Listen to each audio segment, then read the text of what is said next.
तो हेलो मेरे प्यारे साथी। अगर आप भी 10वीं कक्षा के छात्र हैं और 2026 में मैट्रिक बोर्ड की परीक्षा देने वाले हैं, तो आज का यह वीडियो आपके लिए काफ़ी इम्पोर्टेंट होने वाला है। वीडियो को शुरू से अंत तक जरूर देखिएगा। दोस्तों, आज के इस वीडियो में हम सामाजिक विज्ञान के वैसे 50 वीवीआई ऑब्जेक्टिव प्रश्न लेकर के आया हूँ, जो आपकी होने वाली 2026 बोर्ड परीक्षा के लिए काफ़ी इम्पोर्टेंट है।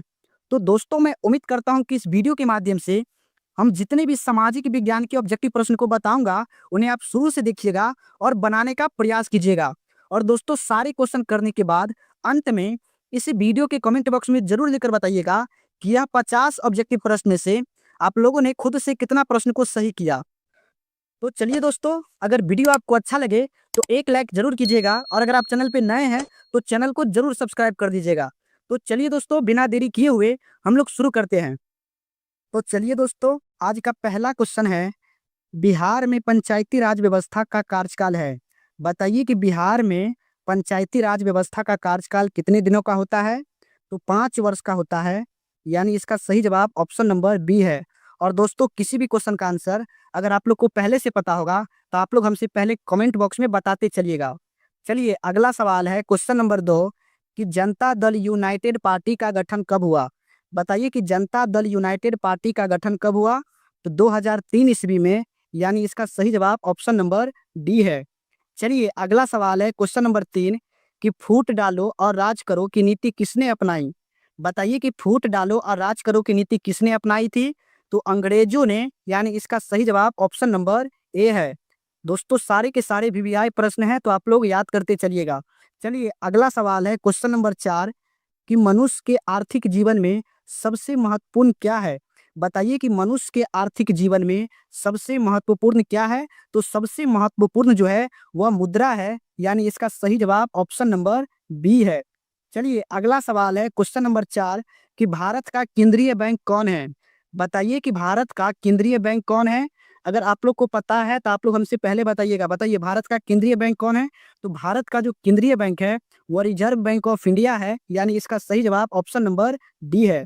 दोस्तों, इस वीडियो के माध्यम से हम जितने भी सामाजिक विज्ञान का ऑब्जेक्टिव प्रश्न को करने वाले हैं, आपकी होने वाली 2026 बोर्ड परीक्षा के लिए काफी इंपॉर्टेंट है। तो आप लोग सारे प्रश्न को याद कर लीजिएगा। चलिए, अगला सवाल है क्वेश्चन नंबर 6 कि व्यावसायिक बैंकों का राष्ट्रीयकरण कब किया गया? बताइए कि व्यावसायिक बैंकों का राष्ट्रीयकरण कब किया गया? तो 1969 में। यानी इसका सही जवाब ऑप्शन नंबर बी है। चलिए, अगला सवाल है क्वेश्चन नंबर 7 कि विश्व व्यापार संगठन का मुख्यालय कहाँ है? बताइएगा कि विश्व व्यापार संगठन का मुख्यालय कहाँ है? तो जेनेवा में है। यानी इसका सही जवाब ऑप्शन नंबर ए है। चलिए, अगला सवाल है क्वेश्चन नंबर 8 कि विश्व व्यापार संगठन यानी डब्ल्यूटीओ की स्थापना कब हुई? बताइए कि विश्व व्यापार संगठन की स्थापना कब हुई? तो 1995 ईस्वी में। यानी इसका सही जवाब ऑप्शन नंबर सी है। चलिए, अगला सवाल है क्वेश्चन नंबर 9 कि बिहार संपन्न है। बताइए कि बिहार किसमें संपन्न है? खनिज में, कि उद्योग में, कि कृषि में, कि पशुपालन में? तो बिहार जो संपन्न है वह कृषि में संपन्न है। यानी इसका सही जवाब ऑप्शन नंबर सी है। और दोस्तों, किसी भी क्वेश्चन का आंसर पता है तो हमसे पहले बताते चलिए। अगला सवाल है क्वेश्चन नंबर 10 कि निम्नलिखित में कौन सा संस्थान भारत में मुद्रा जारी करने के लिए अधिकृत है? बताइए कि भारत में मुद्रा जारी कौन करता है? तो reserve bank of India. Reserve bank of India. यानी इसका सही जवाब ऑप्शन नंबर ए है। अगला सवाल है क्वेश्चन नंबर 11 कि निम्नलिखित में कौन मानव जनित आपदा नहीं है? बताइए कि इनमें से कौन मानव जनित आपदा नहीं है? तो आतंकवाद जो है मानव जनित आपदा है, रेल दुर्घटना मानव जनित आपदा है, लेकिन सुनामी जो है यह मानव जनित आपदा नहीं है। यानी इसका सही जवाब ऑप्शन नंबर सी है। अगला सवाल है क्वेश्चन नंबर 12 कि बाढ़ के समय लोगों को जाना चाहिए। बताइए कि बाढ़ के समय लोगों को कहाँ जाना चाहिए? तो ऊंची भूमि पर, है ना, ऊंची भूमि पर। याद रखिएगा कि बाढ़ के समय लोगों को कहाँ जाना चाहिए? ऊंची भूमि पर। यानी इसका सही जवाब ऑप्शन नंबर सी है। अगला सवाल है क्वेश्चन नंबर 13 कि निम्नलिखित नदियों में किसे बिहार का शोक कहते हैं? बताइए कि बिहार का शोक किसे कहते हैं? तो बिहार का शोक कोसी नदी को कहते हैं। यानी इसका सही जवाब ऑप्शन नंबर ए है। चलिए, अगला सवाल है क्वेश्चन नंबर 14 कि बहुजन समाज पार्टी के संस्थापक कौन थे? बताइए कि बहुजन समाज पार्टी के संस्थापक कौन थे? तो कांसी राम थे, है ना, कांसी राम जी थे। यानी इसका सही जवाब ऑप्शन नंबर बी है। चलिए, अगला सवाल है क्वेश्चन नंबर 15 कि दल बदल कानून लागू होता है। बताइए कि दल बदल कानून जो है वह किस पर लागू होता है? तो याद रखिएगा सांसद एवं विधायक पर, है ना? सांसद एवं विधायक पर दल बदल कानून किस पर लागू होता है? तो सांसद एवं विधायक पर। चलिए अगला सवाल है क्वेश्चन नंबर 16 कि निम्नलिखित में कौन बीमारू राज्य है? बताइए कि बीमारू राज्य इनमें से कौन सा है? तो बीमारू राज्य जो है वह बिहार है, यानी इसका सही जवाब ऑप्शन नंबर डी है। चलिए अगला सवाल है क्वेश्चन नंबर 17 कि निम्नलिखित में कौन केंद्र शासित प्रदेश है? बताइए कि इनमें से कौन है जो केंद्र शासित प्रदेश है? तो उत्तराखंड केंद्र शासित प्रदेश नहीं है, छत्तीसगढ़ भी केंद्र शासित प्रदेश नहीं है, लेकिन चंडीगढ़ जो है, ये चंडीगढ़ हमारा क्या है? तो केंद्र शासित प्रदेश है, जो कि ऑप्शन नंबर सी है। अगला सवाल है क्वेश्चन नंबर 18 कि बांग्लादेश कब स्वतंत्र हुआ? बताइए कि बांग्लादेश कब स्वतंत्र हुआ? तो बांग्लादेश 1971 में स्वतंत्र हुआ, यानी इसका सही जवाब ऑप्शन नंबर सी है। चलिए अगला सवाल है क्वेश्चन नंबर 19 कि पटना नगर निगम के प्रधान को क्या कहा जाता है? बताइए कि पटना नगर निगम के प्रधान को क्या कहा जाता है? तो पटना नगर निगम के प्रधान को महापौर कहा जाता है, यानी इसका सही जवाब ऑप्शन नंबर ए है। चलिए अगला सवाल है क्वेश्चन नंबर 20 कि वाष्प वाष्प चालित रेल इंजन का आविष्कार किया था। बताइए कि वाष्प चालित रेल इंजन का आविष्कार कौन किया था? तो जेम्स वाट ने किया था, यानी इसका सही जवाब ऑप्शन नंबर बी है।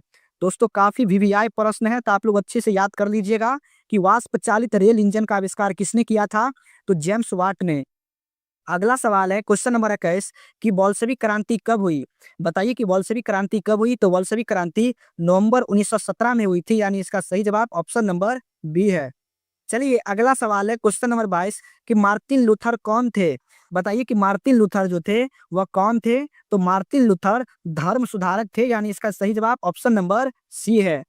अगला सवाल है क्वेश्चन नंबर 23 कि वियना कांग्रेस कब हुआ था? बताइए कि वियना कांग्रेस कब हुआ था? तो वियना कांग्रेस 1815 में हुआ था, यानी इसका सही जवाब ऑप्शन नंबर ए है। चलिए अगला सवाल है क्वेश्चन नंबर 24 कि फ्रैंकफर्ट की संधि पर हस्ताक्षर कब हुई थी?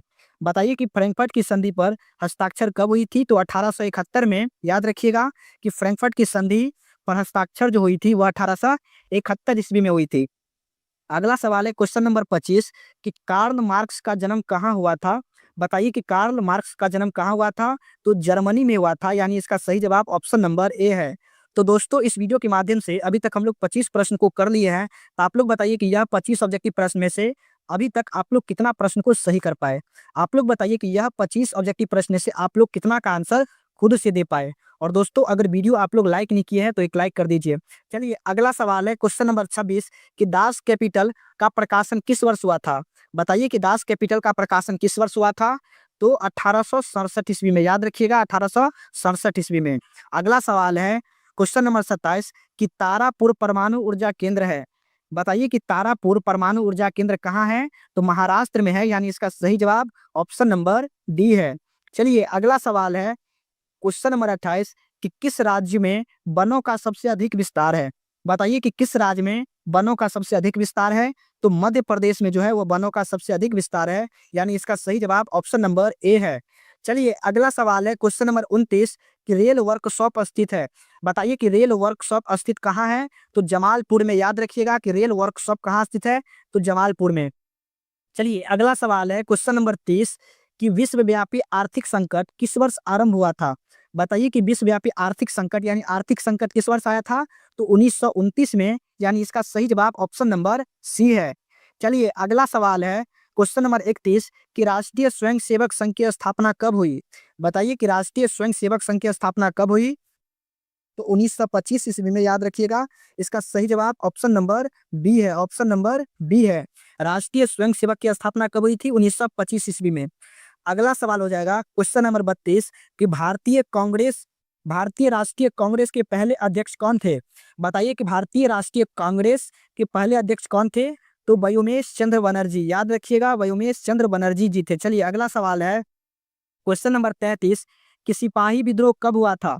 बताइए कि सिपाही विद्रोह कब हुआ था? तो सिपाही विद्रोह 1857 में हुआ था, यानी इसका सही जवाब ऑप्शन नंबर बी है। चलिए अगला सवाल है क्वेश्चन नंबर 34 कि हीराकुंड बांध है। बताइए कि हीराकुंड बांध कहाँ है?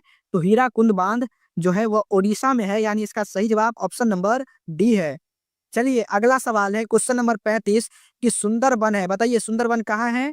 सुंदरबन जो है वो पश्चिम बंगाल में है, यानी इसका सही जवाब ऑप्शन नंबर बी है। चलिए अगला सवाल है क्वेश्चन नंबर 37 कि निम्नलिखित में से कौन रबी फसल है? बताइए कि निम्नलिखित में से कौन रबी फसल है? तो गेहूं जो है वह क्या है? रबी फसल है, याद रखिएगा गेहूं जो है वह क्या है? रबी फसल है। अगला सवाल है क्वेश्चन नंबर 38 कि Tata iron and steel company की स्थापना हुई थी। बताइए कि Tata iron and steel company की स्थापना कब हुई थी? तो 1907 ईस्वी में, याद रखिएगा 1907 ईस्वी में। अगला सवाल है क्वेश्चन नंबर 39 कि बिहार का सबसे बड़ा नगर कौन है? बताइए कि बिहार का सबसे बड़ा नगर कौन है? तो बिहार का सबसे बड़ा नगर पटना है, यानी इसका सही जवाब ऑप्शन नंबर ए है। चलिए अगला सवाल है क्वेश्चन नंबर 40 कि कुशेश्वर स्थान किस जिला में स्थित है? बताइए कि कुशेश्वर स्थान किस जिला में है? तो दरभंगा जिला में है, यानी इसका सही जवाब ऑप्शन नंबर डी है। चलिए अगला सवाल है क्वेश्चन नंबर 41 कि भारत में कोयले का सर्वप्रमुख उत्पादक राज्य है। बताइए कि भारत में कोयले का सर्वप्रमुख उत्पादक राज्य कौन सा है? तो झारखंड है, यानी इसका सही जवाब ऑप्शन नंबर बी है। अगला सवाल है क्वेश्चन नंबर 42 कि भारत में मतदाता होने की न्यूनतम आयु क्या है? बताइए कि भारत में मतदाता होने की न्यूनतम आयु क्या है? तो 18 वर्ष, याद रखिएगा भारत में जो है ना मतदाता होने की न्यूनतम आयु 18 वर्ष है। अगला सवाल है क्वेश्चन नंबर 43 कि भारत में किस प्रकार की शासन प्रणाली है? बताइए कि भारत में किस प्रकार की शासन प्रणाली है? तो संघीय और संसदीय, याद रखिएगा कि भारत में किस प्रकार की शासन प्रणाली है? तो संघीय और संसदीय। अगला सवाल है क्वेश्चन नंबर 44 कि संघ सरकार का उदाहरण है। बताइए कि संघ सरकार का उदाहरण कौन सा है? तो संघ सरकार का उदाहरण अमेरिका है, यानी इसका सही जवाब ऑप्शन नंबर ए है। अगला सवाल है क्वेश्चन नंबर 45 कि बिहार में संपूर्ण क्रांति का नेतृत्व निम्नलिखित में से किसने किया? बताइए कि बिहार में संपूर्ण क्रांति का नेतृत्व निम्नलिखित में से किसने किया? तो जयप्रकाश नारायण जी ने किया, यानी इसका सही जवाब ऑप्शन नंबर डी है। अगला सवाल है क्वेश्चन नंबर 46 कि काउंट कावूर को विक्टर एमोनियल ने किस पद पर नियुक्ति किया? बताइए कि काउंट कावूर को विक्टर एमोनियल ने किस पद पर नियुक्ति किया? तो प्रधानमंत्री, यानी इसका सही जवाब ऑप्शन नंबर सी है। अगला सवाल है क्वेश्चन नंबर 47 कि साम्यवादी शासन का पहला प्रयोग कहाँ हुआ था? बताइए कि साम्यवादी शासन का जो पहला प्रयोग हुआ था कहाँ हुआ था? तो रूस में हुआ था, यानी इसका सही जवाब ऑप्शन नंबर ए है। अगला सवाल है क्वेश्चन नंबर 48 कि उपभोक्ता अधिकार दिवस कब मनाया जाता है? बताइए कि उपभोक्ता अधिकार दिवस कब मनाया जाता है? तो 15 मार्च को, यानी इसका सही जवाब ऑप्शन नंबर बी है। अगला सवाल है क्वेश्चन नंबर 49 कि हिंद चीन पहुंचने वाले प्रथम व्यापारी कौन थे? बताइए कि हिंद चीन पहुंचने वाले प्रथम व्यापारी कौन थे? तो पुर्तगाली थे, यानी इसका सही जवाब ऑप्शन सी है। अगला सवाल है क्वेश्चन नंबर 50 कि सविनय अवज्ञा आंदोलन कब शुरू हुआ? बताइए कि सविनय अवज्ञा आंदोलन कब शुरू हुआ? तो 1930 में, है ना, 1930 में, याद रखिएगा 1930 में। तो दोस्तों इस वीडियो के माध्यम से हम 50 ऑब्जेक्टिव प्रश्न को किए हैं, तो आप लोग बताइए कि यह 50 ऑब्जेक्टिव प्रश्न से आप लोग कितना प्रश्न खुद से सही कर पाए। आप लोग हमें कमेंट बॉक्स में जरूर लिखकर बताइए कि यह 50 ऑब्जेक्टिव प्रश्न में से आप लोग कितना प्रश्न खुद से सही कर पाए। और दोस्तों अगर वीडियो आपको अच्छा लगा है तो एक लाइक जरूर कीजिए, और अगर आप चैनल पे नए हैं तो चैनल को जरूर सब्सक्राइब कर लीजिए, क्योंकि दोस्तों इस चैनल के माध्यम से आपको हर रोज क्लास 10th का इंपॉर्टेंट क्वेश्चन मिलता रहेगा, जो आपके होने वाले 2026 बोर्ड परीक्षा